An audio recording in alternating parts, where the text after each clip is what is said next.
നവകേരള സദസ്സിലെ പരാതികളിൽ നല്ലൊരു ശതമാനവും പരിഹാരമില്ലാതിരിക്കുകയാണ്. നവകേരള സദസ്സിന് വേണ്ടി എത്ര പണം ചെലവാക്കിയെന്നതിനും കണക്കില്ലാത്ത അവസ്ഥയാണ്.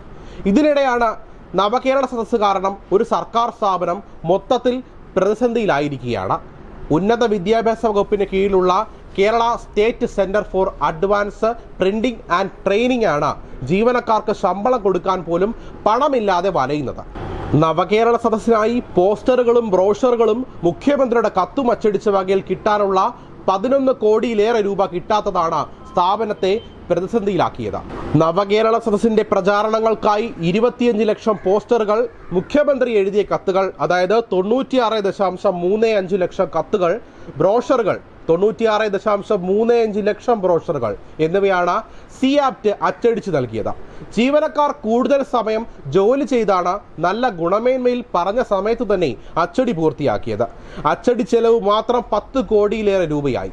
പ്രചരണ സാമഗ്രികളെല്ലാം സ്വന്തം ചെലവിൽ ഓരോ ജില്ലയിലും എത്തിച്ചു നൽകുകയും ചെയ്തു. നവകേരള സദസ്സ് കഴിഞ്ഞ 2 മാസമായെങ്കിലും ഇതുവരെ സർക്കാർ പണം നൽകിയിട്ടില്ല. സാമ്പത്തിക പ്രതിസന്ധി മൂലമാണ് ധനകാര്യ വകുപ്പ് ക്ലിയറൻസ് നൽകാത്തതെന്നാണ് വിവരം.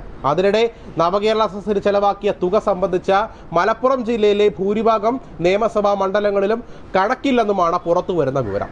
10 മണ്ഡലങ്ങളിൽ പിരിച്ച തുകയുടെയും ചെലവാക്കിയ തുകയുടെയും കണക്കില്ലെന്ന മറുപടിയാണ് വിവരാവകാശ രേഖ പ്രകാരം നോഡൽ ഓഫീസർമാർ നൽകിയത്. 4 നിയോജക മണ്ഡലത്തിൽ പിരിച്ചെടുത്തതിനേക്കാൾ തുക ചെലവഴിച്ചു. ജനപ്രതിനിധികളും ഉദ്യോഗസ്ഥരും ഇടതുപക്ഷ നേതാക്കളും ഉൾപ്പെട്ട സംഘാടക സമിതിയാണ് നവകേരള സദസ്സിനായി പണം പിരിച്ചത്.